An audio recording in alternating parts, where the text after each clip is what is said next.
രസ്നാപ്പൊടി ഉണ്ടെങ്കിൽ 2-3 പാക്കറ്റ് എടുത്തിട്ട് 5ൻ്റെ പാക്കറ്റാണ് നമുക്ക് ഇതുപോലൊരു പാത്രത്തിലേക്ക് തട്ടിയിട്ട് കൊടുക്കാം. ഇനി ഇതിലേക്ക് ആവശ്യത്തിനുള്ള വെള്ളം ഒഴിച്ച് നല്ലപോലെ ഒന്ന് മിക്സ് ചെയ്തെടുക്കാം. വേണമെങ്കിൽ നമുക്കൊരു 2 ടേബിൾ സ്പൂൺ പഞ്ചസാര ആഡ് ചെയ്ത് കൊടുക്കാം. ഇതിൽ പഞ്ചസാര വേണ്ടാന്ന് അവർ എഴുതിയിട്ടുണ്ട്, വേണമെങ്കിൽ ചെയ്ത് കൊടുക്കാം.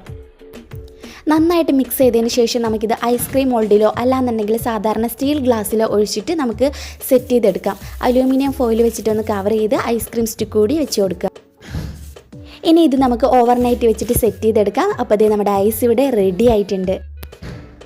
അപ്പോൾ എന്തായാലും ഒരു തവണയെങ്കിലും നിങ്ങളൊന്ന് ട്രൈ ചെയ്ത് നോക്കിയിട്ട് നിങ്ങളുടെ ഫീഡ്ബാക്ക് അറിയിക്കുക. എല്ലാവർക്കും ഇന്നത്തെ ഈ ഒരു റെസിപ്പി ഇഷ്ടമായെന്ന് വിചാരിക്കുന്നു.